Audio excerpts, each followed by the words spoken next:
लागवड करायची. आता ठिबक सिंचनमध्ये उत्पादन का वाढतं? आता याच्यामध्ये जर आपण पाहिलं तर ज्यावेळेस ठिबक सिंचननं आपण पाणी देतो, पाणी दिल्यानंतर जे काही त्याच्यामध्ये वेटिंग झोन तयार होतं, म्हणजे पाणी पसरतं कसं, तर ज्यावेळेस पाणी ठिबकनं पसरतं किंवा पडत असतं त्यावेळेस त्याच्या संपूर्ण मुळाभोवती एक वापसासारखी परिस्थिती तयार होते. वापसा परिस्थिती म्हणजे काय, की ज्यावेळेस कोणती आपण खतं पिकाला देतो किंवा जे काही आपण त्याला अन्न देत असतो त्यावेळेस ते वापसा परिस्थिती असेल तरच ते पीक जे आहे ते अन्न घेऊ शकतं. इतर अवस्थेमध्ये पीक अन्न घेत नाही. म्हणजे ज्यावेळेस आपण पाटानं पाणी देतो, पाटानं पाणी दिलं आहे, तुडुंब भरलेलं आहे, तर त्याचं काय होतं, जसं आपण नदीमध्ये पोहायला गेलो आणि तुम्हाला जर पाण्यात बुडवलं, दाबून धरलं तसंच, तर त्यावेळेस आपली जशी अवस्था होते तशीच पिकांच्या मुळांची सुद्धा अवस्था होत असते ज्यावेळेस आपण पाणी फुल भरून देतो. हळदीच्याच असं नाही, कोणत्याही पिकाची. त्यावेळेस त्या स्वतःला वाचवायचं कसं हेच फक्त बघत असते, अन्न घेण्याचं तर बाजूलाच. त्यामुळं आपल्याला सरीवरंब्यावरती आपल्याला उत्पादन कमी येतं किंवा जी आता आपण फ्लड पद्धती वापरतो तिथं आपल्याला उत्पादन कमी येतं. म्हणजे जर वापसा परिस्थिती कायम असेल तर कसं, वापसा परिस्थिती असेल तर त्यावेळेस त्याला पूर्णतः पोषक वातावरण असतं, म्हणजे त्यावेळेस ते सर्व प्रकारचं अन्नद्रव्य घेऊ शकतं. आणि ठिबक सिंचनमुळं पूर्णतः वापसा परिस्थिती आपण सतत मेंटेन करू शकतो आणि त्यामुळे आपल्याला त्याच्यामध्ये आपल्याला उत्पादन किंवा अन्नद्रव्य आहे ते अन्नद्रव्य सहज उपलब्ध होतात. पीक सहज दररोजचं अन्न दररोज खात असतं आणि त्यामुळे आपल्याला उत्पादन जे आहे ते उत्पादन अगदी 40-45 क्विंटलपर्यंत आपण घेऊ शकतो. आता जी काही आपण अन्नद्रव्य देणार आहे याच्या मी वेगवेगळ्या अवस्था सांगितल्या किंवा जे काही आपले ठोकतोळे आहेत त्याची वाढ कमी होते का, फुटवे कमी आहेत का, फुटवे जास्त आहेत का, त्या दृष्टीनं आपण आपल्या शेताचं माती परीक्षा करून नियोजन करायचं आहे. परंतु एक ढोबळमानानं जर पाहिलं आपण तर एकरी 200 किलो नत्र, 100 किलो स्फुरद आणि 100 किलो पालाश आणि साधारणतः 20 किलो हिराकस म्हणजे फेरस सल्फेट ह्याची आपण शिफारस महाराष्ट्रामधल्या जमिनीसाठी केलेली आहे. आता त्याच्यातला नत्र जो आहे तो नत्र सुरुवातीला अजिबात द्यायचं नाही, कारण मी मगाशी सांगितलं की जर आपण नत्र सुरुवातीला जर दिला तर 100% हळदीला कंदकुज लागणारच. कारण काय होतं की ज्यावेळेस तुम्ही नत्र जमिनीमध्ये टाकता, साध्या एखाद्या बादलीमध्ये तुम्ही नत्र युरिया टाका आणि त्याच्यामध्ये हात घाला, त्या पाण्यामध्ये हात घातला की तर आपल्याला एकदम थंडावा जाणवतो. म्हणजे एकदम थंडावा का जाणवतो, तसंच ज्यावेळेस आपण लागवड करतो त्यावेळेस जमिनीमध्ये उष्णता असते आणि त्यावेळेस जर आपण कंद लावला तर कंद गाभळण्याचा प्रकार जास्त होतो आणि त्यामुळे कंदकूज जी आहे ती कंदकूज आपल्याला वाढलेली दिसते. तर त्यासाठी आपल्याला हे जो युरिया पूर्ण उगवण झाल्यानंतर म्हणजे 1 ते 1.5 महिन्याने आपण ह्या पहिला नत्राचा हप्ता द्यायचा आहे, म्हणजे 50% नत्र द्यायचं आहे आणि नंतर भरणीच्या वेळी 50% नत्र. स्फुरद आणि पालाश मात्र आपण सुरुवातीला लागवडीच्या वेळेस दिलं तर त्याच्या उपलब्धतेवरती आपल्याला चांगला परिणाम दिसतो आणि ते हळूहळू पिकाला उपलब्ध होत राहतं.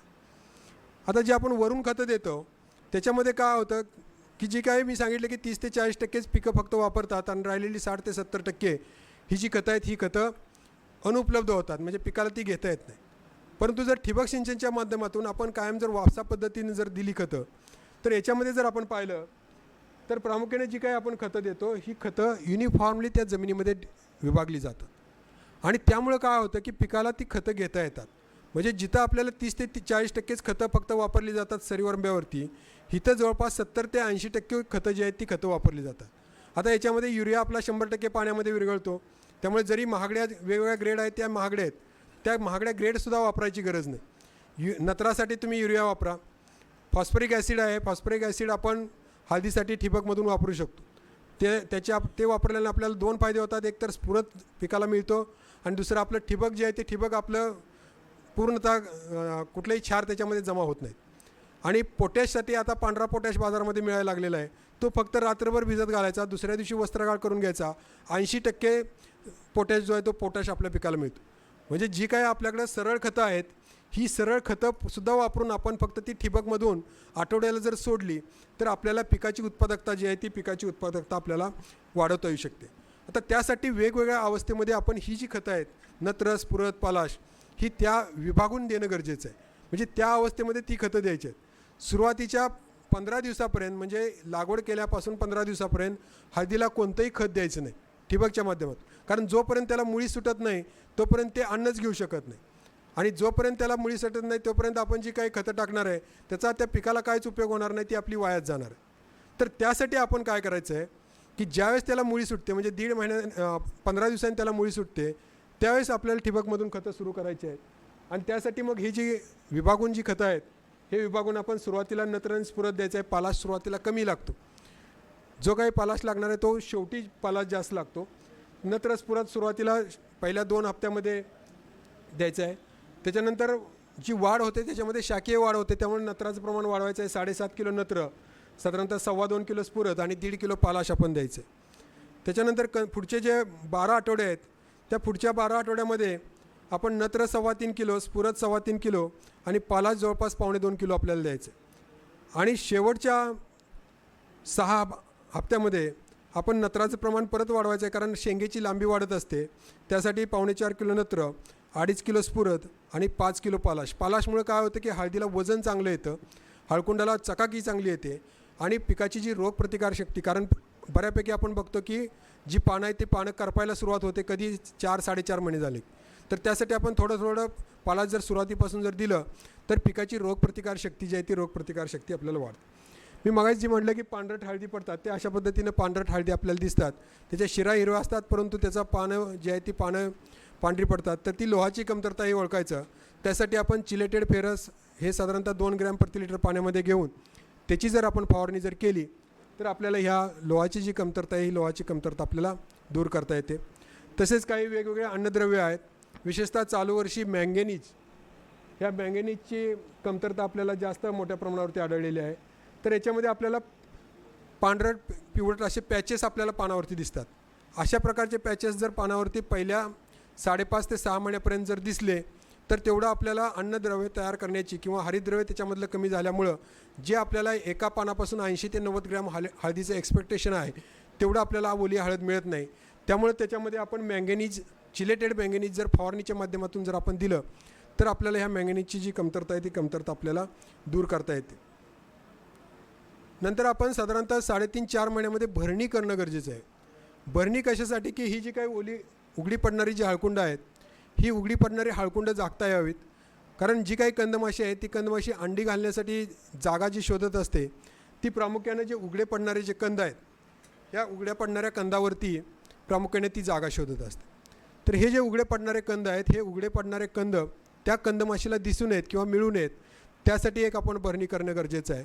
आणि दुसरं आपण जी खतांची मात्रा देत असतो ती खतांची मात्रा मातीआड होण्याच्या दृष्टीनं आपल्याला ही भरणी करणं खूप आवश्यक आहे. आता भरणी करताना मी सांगितलं की मजुराकरवी आपण भरणी करतो. मजुराकरवी भरणी करत असताना आपल्याला त्याच्यामध्ये खर्च जास्त होतो. तर त्यासाठी आपण जे मिनी पॉवर टिलर आहेत, साधारणतः 5 HP पासून ते 7 HP पर्यंतचे हे मिनी पॉवर टिलर आहेत. हे सरीमधूनही चालतात, म्हणजे अगदी 18 इंचापासून ते 20 इंचामध्ये ही जी चाकं चालू शकतात. तर त्याच्यामध्ये आपण ही चालू शकतो, म्हणजे बेडवर असेल तरी आपण ही भरणी करू शकतो किंवा 4 फुटाची सरी असेल तरी 4 फुटाच्या सरीमध्ये सुद्धा आपण या यंत्राद्वारे भरणी जी आहे ती भरणी आपण करू शकतो. हे भरणी केलेलं चित्र आहे. दुसरं आपण तणनाशकांचा वापर हळदीमध्ये करू शकतो. म्हणजे सुरुवातीला जी काही आपण शेणखत वापरतो ते शेणखत वापरल्यामुळे काय होतं की तणांचा प्रादुर्भाव जास्त होतो. फक्त तणनाशकं योग्य वेळी आणि योग्य प्रकारे वापरणं गरजेचं आहे. जर आपण योग्य प्रकारे आणि योग्य वेळी आणि योग्य प्रमाणात जर वापरली नाही तर त्याचा आपल्या जमिनीच्या आरोग्यावरती आपल्याला त्याचा परिणाम झालेला दिसून येतो. तर त्यासाठी लागवड आपण केली की लागवड केल्यानंतर लगेच दुसऱ्या दिवशी, म्हणजे पहिलं आंबवणीचं पाणी देतो, आंबवणीचं पाणी दिलं की लगेच दुसऱ्या ते तिसऱ्या दिवशी ॲट्रॅजिन हे जे तणनाशक आहे हे ॲट्रॅजिन तणनाशक 1 लिटरला 4 ते 5 ग्रॅम घेऊन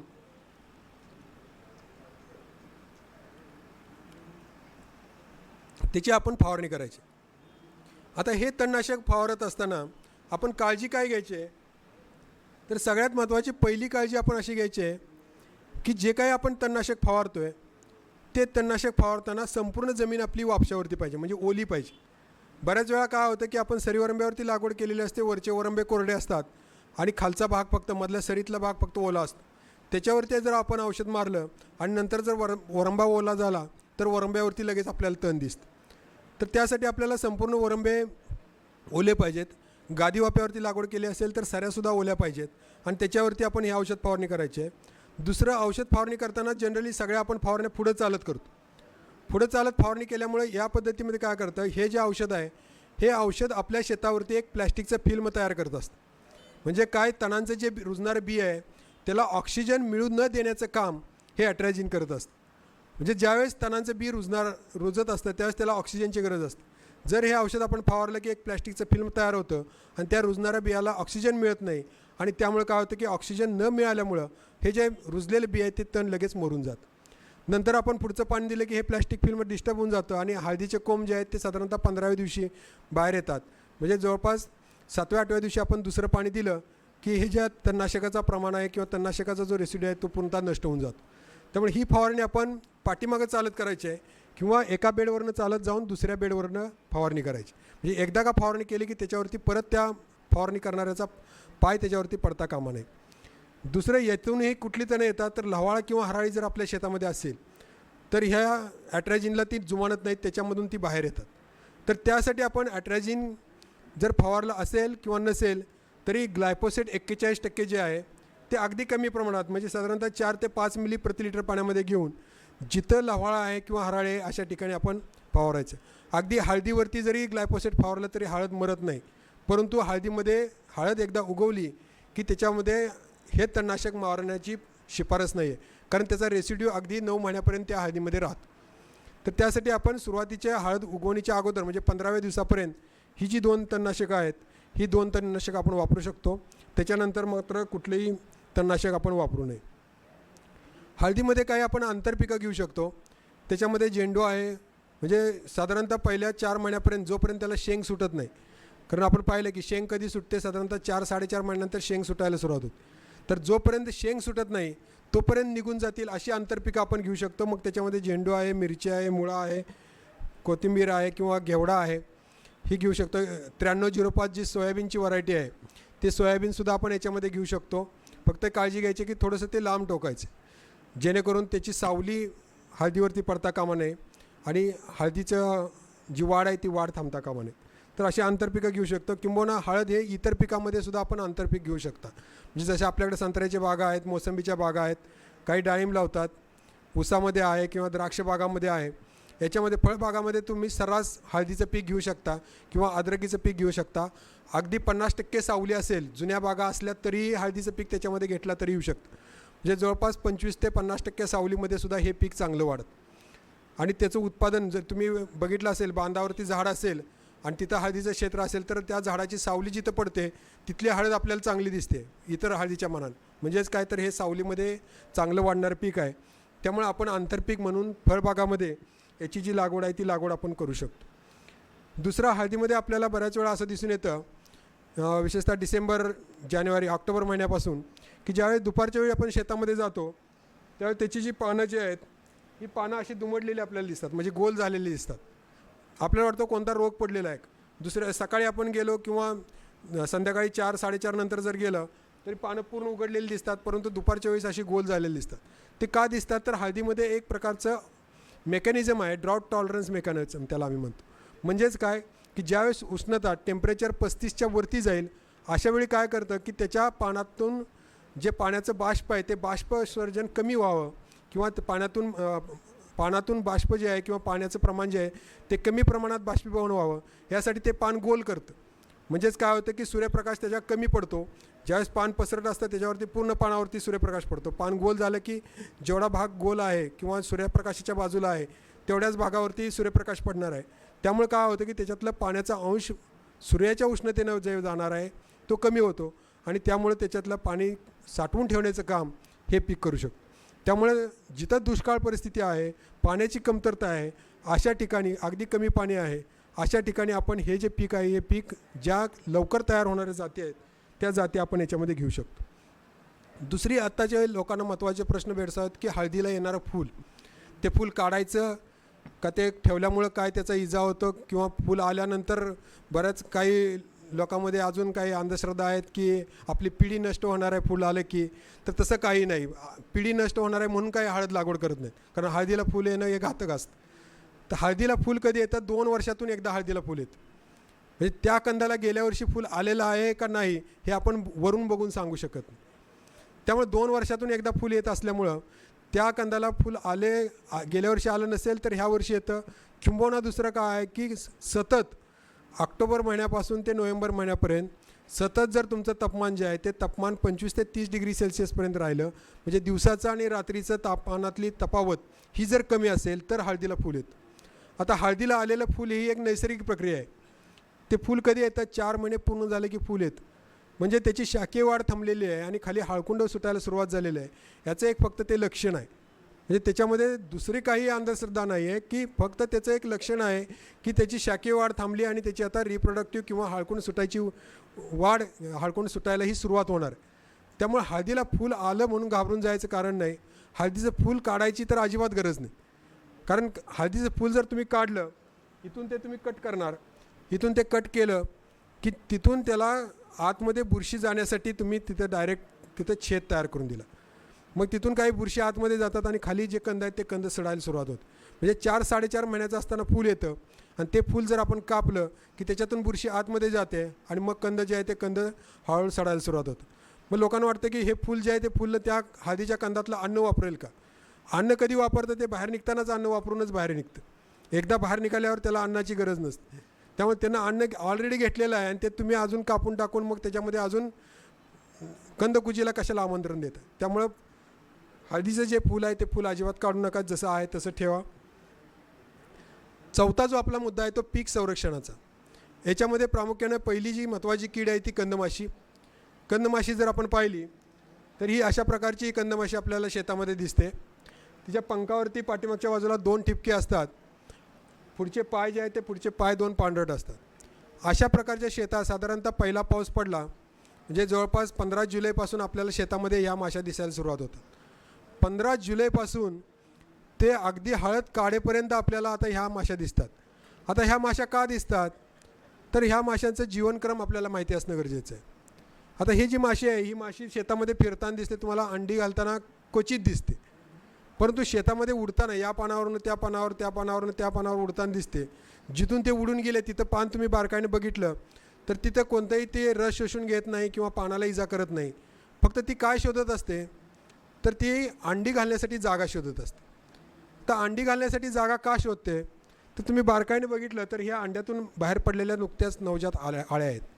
आता ह्या आळ्यांना जर बघितलं तुम्ही तर आळ्यांना पाय नाही आहेत.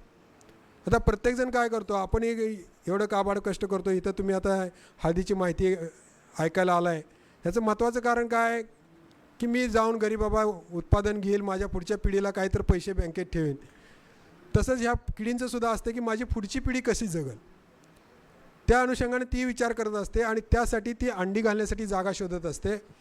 तर ज्यावेळेस तिला माहीत आहे की आपल्या पुढच्या पिढीला पाय नाही आहेत, त्यामुळे ती पिढी आपली जगली पाहिजे, म्हणजे अंड्यातून आळी बाहेर आली की तिला लगेच खायला मिळालं पाहिजे.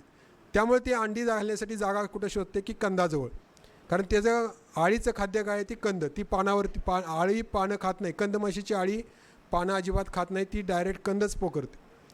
आता ही जे कंद आहेत तर त्यामुळे मी सांगितलं की ज्यावेळेस आपण भरणी करतो त्यावेळेस भरणी करताना आपले कंद जे आहेत ते कंद झाकले गेले पाहिजे, म्हणजे ह्या कंदमाशीला अंडी घालायला जागा मिळत नाही.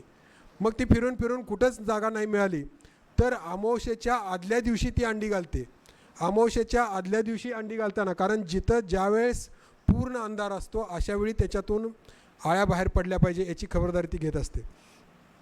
ज्यावेळेस ती अंडी घालते कुठंच जागा नाही मिळाली तर ती खोडाजवळ अंडी घालते. खोडाजवळ अंडी घातली की तिचं काम संपलं. मग त्या अंड्यातून जवळपास 15 दिवसांनी बरोबर ज्या काही आळ्या आहेत त्या आळ्या बाहेर पडायला सुरुवात होते. आणि ह्या ज्या आळ्या आहेत ह्या आळ्या बाहेर पडल्या की डायरेक्ट त्या कंदापर्यंत वळवळत जातात. फक्त म्हणजे कंदाच्या खोडाच्या बाजूला असेल, कंदावरती असेल तर डायरेक्ट कंदावरती ते इजा करणार, खोडाच्या बाजूला असेल तर ते वळवळत जाऊन कंद जे आहेत ते कंद पोकरणार. आता यासाठी काय करायचं आहे की ज्यावेळेस आपल्याला आळ्या दिसतील, माशा दिसतील, तर माशा दिसायला लागल्यापासून अमावस्यापासून एका आठवड्यानं आपण फोरेट, दाणेदार फोरेट एकरी 8 किलो जर आपण टाकलं तर त्या अंड्यातून ज्या काही आळ्या बाहेर पडणार आहेत त्या आळ्या आणि अंडी हे दोन्ही नष्ट होते. आता ही जी आळी आहे ही आळी काय करते, साधारणतः 15 दिवसापर्यंत कंद पोकरते आणि नंतर कोशा अवस्थेमध्ये जातात. तर अशा प्रकारचे लाल रंगाचे कोश आपल्याला बऱ्याच वेळा शेतामध्ये दिसतात. तर हे लाल रंगाचे कोश ते 15 दिवसापासून ते 8 ते 10 महिन्यापर्यंत शेतामध्ये राहतात. म्हणजे जर आपण हळदीवरती हळद लागवड करू नये असं का म्हणतो तर हे कंदमाशीचे कोश जे आहेत हे कोश सुप्तावस्थेमध्ये 10 महिन्यापर्यंत आपल्या शेतामध्ये राहू शकतात. त्यामुळे पुढचं पीक आपण लावलं की लगेच त्याच्यावरती ते कोश अटॅक करू शकतात किंवा ती माशी बाहेर पडते आणि कंदावरती अटॅक करू शकते. तर त्यासाठी आपल्याला ह्या कंदमाशीचं नियंत्रण करण्यासाठी आपण प्रामुख्यानं फोरेट, दाणेदार फोरेट आपण वापरणं गरजेचं आहे. किंवा आपण फवारणीसाठी फॉस ग्रुपमधलं क्लोरोपायरीफॉस आहे, क्विनॉलफॉस आहे, हे 2 मिली प्रति लिटर घेऊन त्याची आपण फवारणी करू शकतो. दुसरं जे आहे ती रस शोषणारी किडी. बऱ्याच वेळा आपण शेतामध्ये फिरत असताना पानावरती असे पांढरे चट्टे आपल्याला दिसतात. आपल्याला वाटतं की काही रोग आहे का, कारण चट्टे दिसले की आपण रोग समजतो. परंतु काय होतं की रस शोषणारी जी कीड आहे ती पान सुरळीमध्ये असताना फक्त पान खरवडते आणि त्याच्यातून रस शोषून घेते, आणि मग हे पान उघडलं गेलं की अशा प्रकारचे पांढरे चट्टे जे आहेत ते पांढरे चट्टे आपल्याला पानावरती दिसतात.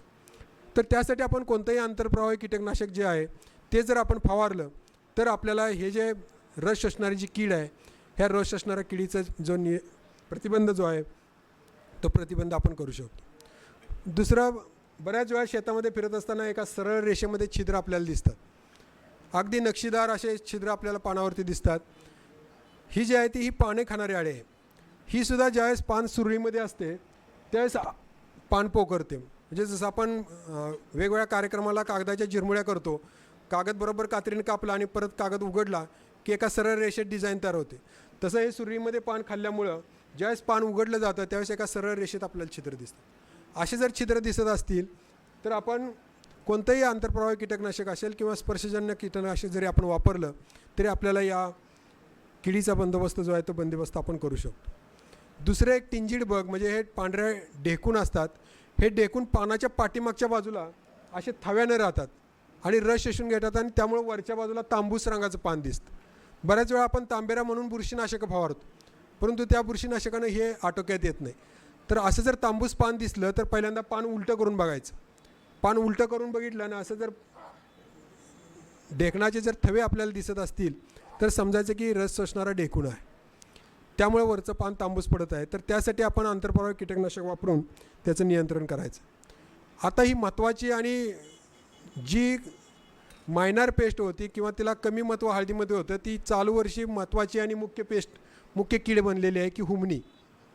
आणि ह्या हुमणीनं चालू वर्षी खूप मोठा थैमान आपल्याकडं गाठलेला आहे. मराठवाड्यामध्ये असेल, विदर्भामध्ये असेल, आणि बऱ्यापैकी या हळदीला या किडीचा प्रादुर्भाव होत आहे. आता ही कीड खूप हुशार आहे, इतर कोणत्याही किडीपेक्षा ही खूप हुशार आहे की आम्ही याला शिफारस केलेला आहे क्लोरोपायरिफॉस.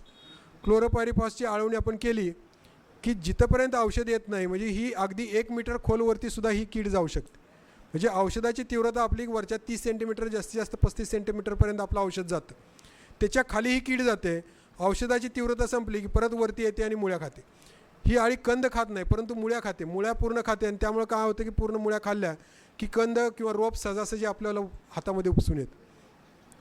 तर याचं नियंत्रण करण्यासाठी काय करायचं की जर इमिजिएट आपल्याला रिझल्ट असेल, म्हणजे हुमणीची अळी अगदी मुळ्या खायला सुरुवात झालेली आहे, हळदीचा कंद एखादा काढून बघितला तर त्याच्या मुळीमध्ये अळी सापडते, अशा वेळी आपण क्लोरोपायरिफॉसचं ड्रेंचिंग करा.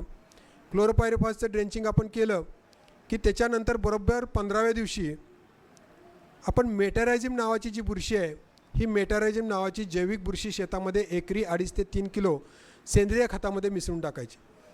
आता ही जी बुरशी आहे ही बुरशी काय करते, ही बुरशी फक्त हुमणीच्या अळीला हानिकारक आहे. म्हणजे ही जैविक बुरशी आहे, अळी खाली गेलेली आहे. अळी एकदा खाली गेली, औषधाची तीव्रता संपली की ही अळी जी आहे ती अळी परत वरती येणार आहे आणि मुळं खाणार आहे. तुम्हाला मुळ्यापासून अळी काढायची आहे म्हटल्यावर पहिल्यांदा कीटकनाशकच वापरायचं आहे. क्लोरोपायरिफॉसनं अळी पहिल्यांदा मुळीपासून बाजूला करून घ्या. आणि हे